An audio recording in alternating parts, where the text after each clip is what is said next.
basically, good afternoon all. This talk, okay, thank you. This talk is mainly, regarding the defense systems which was given to me by Swapnil. Now, I am practicing for last almost 33 years now, and I am practicing in a small nursing home of mine. And all these things, I am not a practicing lawyer, nor do I hold any degree. I am just telling you what defense systems can save us once we are pulled to the court by the patient and the notice which we receive from the lawyer. Now, the defense systems basically should start in the OPD. First and the most important thing is we must take a good proper history. If patient gives any history of past surgeries, then those should be noted down in our OPD paper. You should make it a point to ask if there were any adverse reactions coming out of the anesthesia, whether there was any delay. And these things, once in 1,000 patients will tell, yes, doctor, last time when I was given anesthesia, I almost came out after 3 to 4 hours. So this should be an alarm for us, because now we are going to subject this patient for anesthesia if surgery is required.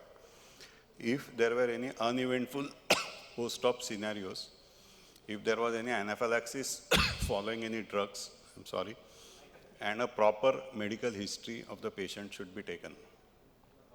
Then you should note down mainly if patient has stopped the medicines of his own.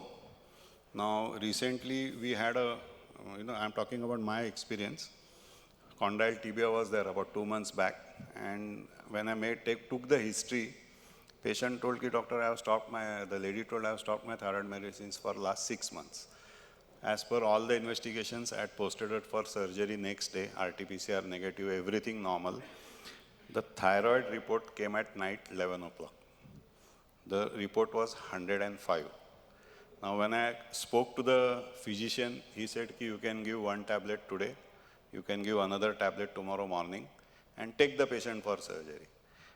Anesthetist told, is it an emergency surgery? I said, no. So it is better we wait for at least, ideally you should wait for 4 weeks. So at least, Prakash, we will wait for 10 to 15 days and start the medications. So I waited. I didn't listen to the physician. I consulted one of my another colleagues, anesthetist of my batch. He also said the same thing. Patient was discharged, readmitted after 10 days. After 8 days of medications, the TSH came down to 15. So, thyroid चालू है क्या, medicines चालू है, लेकिन patient नहीं ले रहेगा तो we might face some problems intra-op or post-op. Then, communication skills of the patient should be good. You should properly explain the patients what is the nature of illness, what are you going to treat, what investigations are required.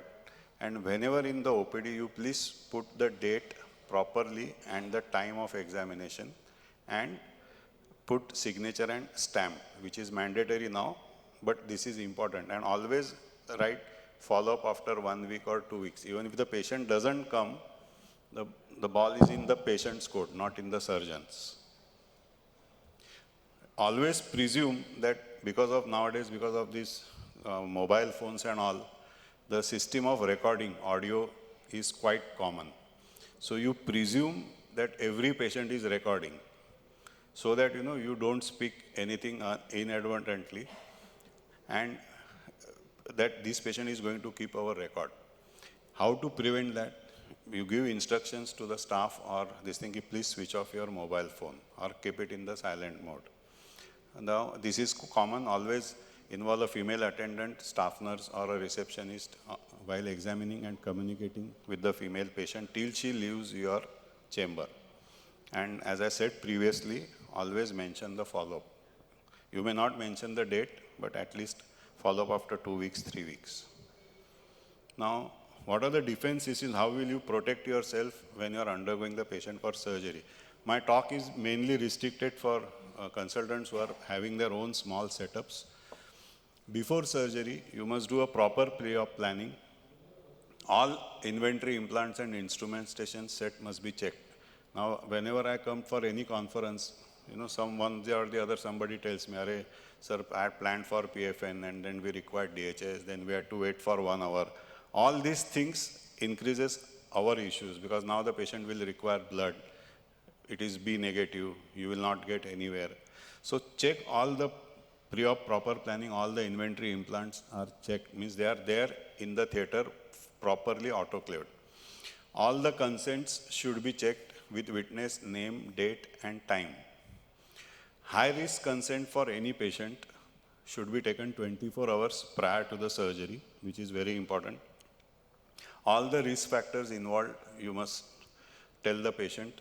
Nowadays, one of the judgment has told, if you don't have ICU and if you want to operate a high-risk patient, then don't operate that patient in your setup. Always transfer the patient to a higher setup where you have got an ICU backing. Also, suppose you have not planned to do bone graft, but intra-op, if you are in a mind that bone grafting will be required, then there should be an additional separate consent for the specific procedure which you are going to do. The physician's fitness should be there on paper for all major cases. The concerned anesthetist should be informed by the RMO or by the consultant about the patient's blood reports or any other points to be highlighted, and whatever medicines he require, we should know it before. All the possible complications regarding the procedure and sub-procedures should be explained to the patient and his relatives. Now, blood transfusion consent is mandatory, and preferably the patient's signature should be taken for the blood consent. If wherever I'm going wrong, Dr. Vivek can correct me. Okay, these are not from any books. Now, what are the precautions you will take during surgery? Now, most important thing is, all emergency medicine should be available in the operation theater. What happens is, suppose you are undergoing some surgery and patient lands up with some cardiac arrest or hypotension, and the surgeon anesthetist demands some medicine. What happens, the ward boy runs out of the theater, tuck, tuck, he goes. The relatives, 2-3 relatives are sitting outside. Then they start presuming, "Arey, kyun bhag raha hai? Kuch to problem hua rahega, attack aaya rahega, BP kam hua rahega." So see that everything is available in the OT properly. To check the C-arm is working properly before the induction of the case. Means this has happened with me once or twice, that the C-arm was not working and the patient was induced and I was doing a tibia interlock. To check the alternating electric supply, where I practice, it is Maharashtra State Electricity Board, so where the light goes on frequently. So your alternating electric supply is there, which will immediately switch on if the lights go off. Now, there are two views. Some people, in corporate hospitals, music systems are on. I feel, once the patient we are undergoing, he's already in the tension. We cannot listen to any musics in the OT. This is my personal opinion. However, some religious chants can go. Mobile phone should be kept on silent or on switched off mode, or it can be diverted to the concerned person in the hospital. Now, what are the precautions you must take after surgery?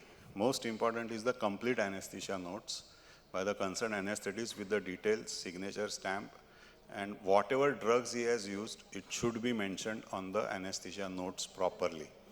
Now, recently there was a case where, one patient was taken up for an emergency surgery.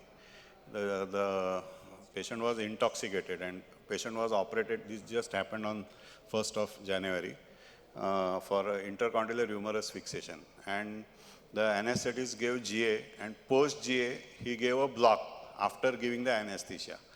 The surgeon did the lateral plating, and when the patient came out of the surgery, patient had complete wrist drop and no movements of the shoulder at all. This is a fact story I'm telling you. I cannot name anybody. And then he happened to be my student, so he called me, "Sir, kya ho sakta hai, ye ho sakta hai." Matlab, wait for 3 weeks, give steroids. So he requested the anesthetist, "Ki you also please come and have a look at the patient." But the anesthetist was a senior anesthetist. So he refused to come and see the patient. And, with steroids, she had some movements of the elbow. Now, I cannot keep on calling him every 1 week or 2 weeks. So this is a fact which happened on 1st of January 2022. Then I told him, you must have missed a brachial plexus injury on, do the EMG nerve conduction after 3 weeks. So anesthesian notes should be written. Now that anesthetist had not written on the paper that he had given an interscalene block. Now that has to be written in his own writing, and which he was refusing to put it 48 hours after the surgery.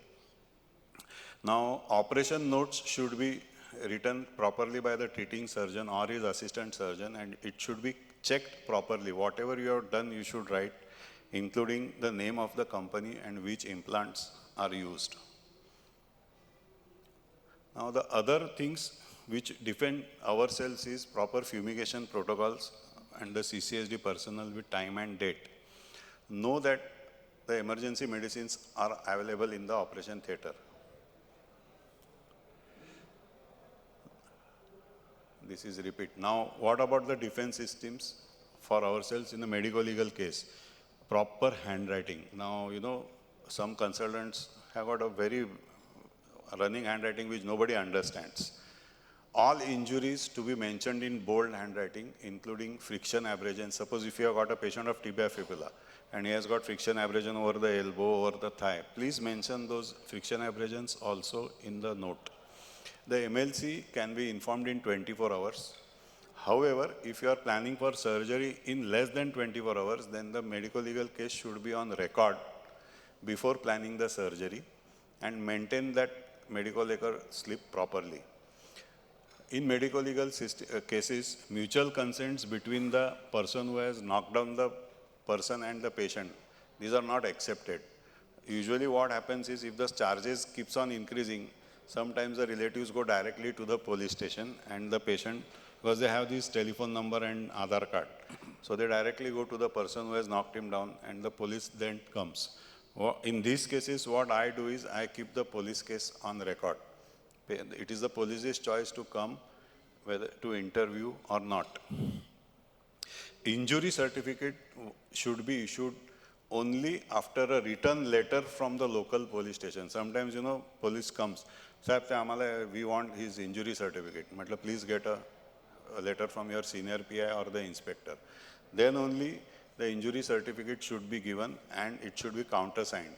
And keep that injury certificate with us as a record. Maintain the copy of that letter and the injury certificate.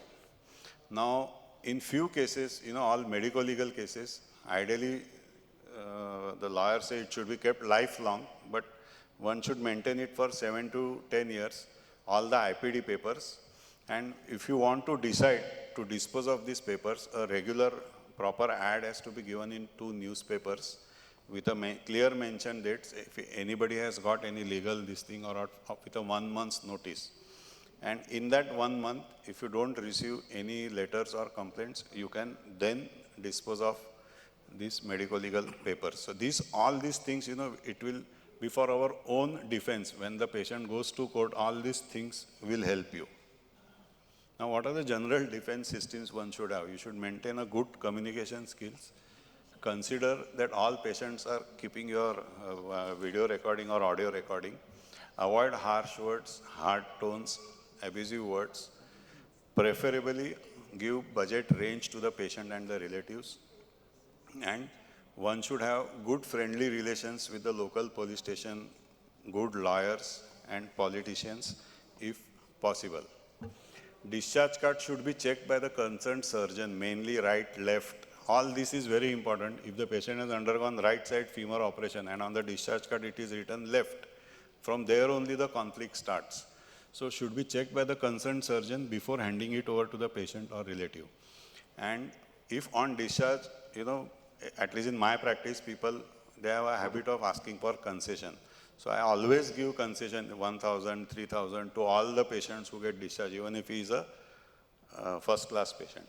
So this gesture will go a long way, and I thank you for your patient hearing.